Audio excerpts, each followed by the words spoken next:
in the event that you needed to put some in. Yeah, well, it's especially helpful for league players, too. Instead of holding up play, I mean, you should have all those things prepared when you're practicing before league play begins. well, it helps. It helps. It's courtesy to your other players.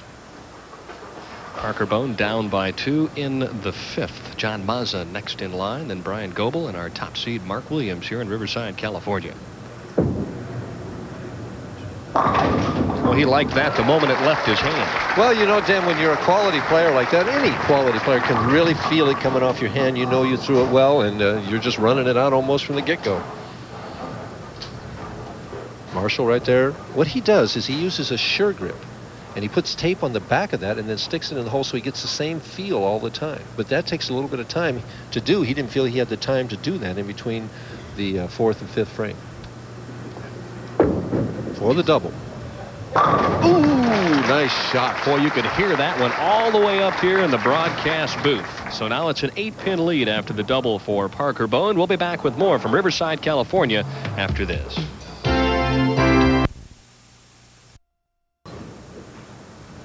Marshall Holman trying for a double here in the 7th frame. Went high the last time. There's the adjustment. Breaks down the 2-4-5 for the 2-4. Didn't get the double. Still trails by 8 pins. And working on the double, Parker Bohn.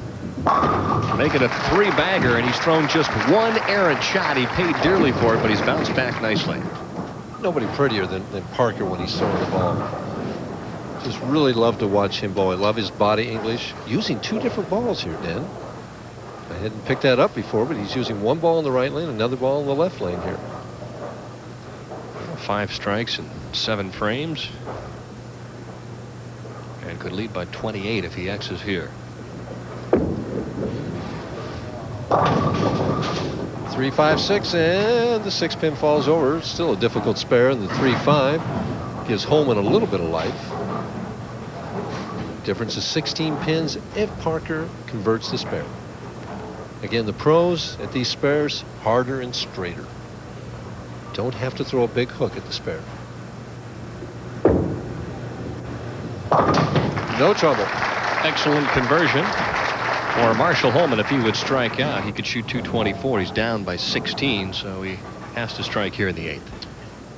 Well, his 2 opportunities here. He's got to put some pressure on Parker. Only 1 strike in 7 frames, but he's clean.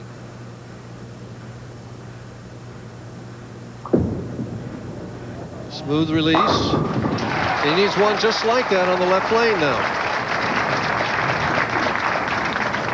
It's interesting when I said, boy, he made a great shot in the 6th while we were in commercial. And then you said, yeah, but the key shot for Marshall's in the 7th. He needs a double, and he didn't do it. And again, he's doing the same thing Parker is. He's using one ball in the right lane, another ball in the left lane. Let's see if he can do it as effectively as Parker did.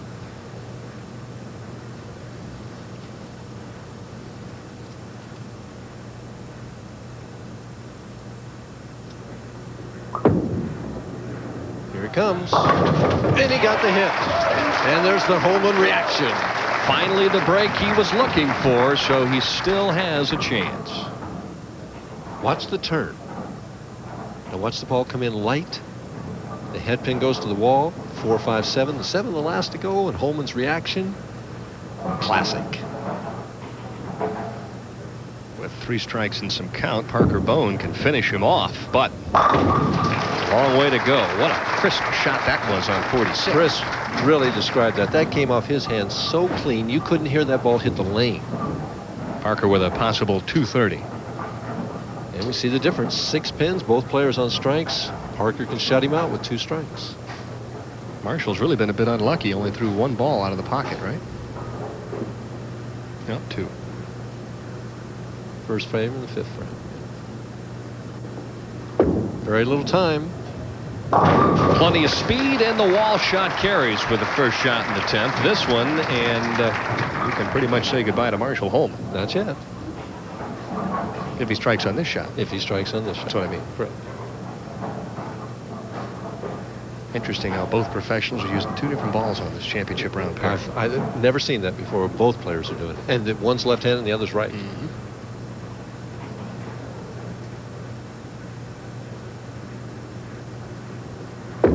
Well, or the closeout. And the solid 10. You hear him say, come on. He knew he threw it perfectly and gets the awful break, leaving the 10 pin, giving Holman life. Look at Marshall, who cannot believe that gift. Watch the head pin. Hits the 1, the 3, and the 3 goes to the sideboard, misses the 10. That's as good a shot as you can throw in that situation. Marshall Holman feeling right now for Parker Bohn the third, but Marshall also realizing, hey, I need a couple of strikes here to win this thing. And he has new confidence in using this other ball in the right lane. He feels like he can throw it to the right and it's going to make it back.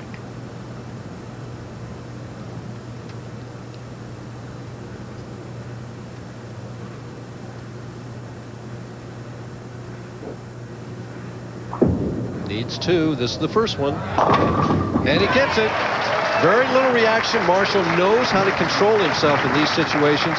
If he strikes here, though, watch out. Both players performing admirably in the clutch here in our opening match.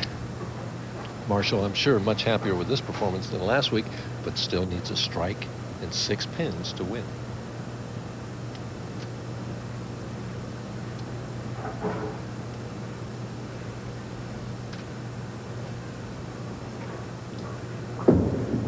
Stroked it. Perfect. Can't throw it any better now. And there you see the sigh of relief, and on the other side of the coin, Parker Bohn realizing, oh, it shouldn't have made any difference. I should have had him closed out without the solid 10. See how Marshall plays this. We all saw Del Ballard earlier this winter need 7 and throw it in the channel. Marshall needs 6. He'll probably fire it hard and straight right at the head pin. Well, we saw him lean over and ask Johnny Campos what he needed. He's very much aware of the score. Hard and straight. It's 8. That's a winner. Marshall Holman with a come-from-behind victory. An excellent opening match here in Riverside. The win, 222 to 219 over Parker Bohn the third. We'll be back with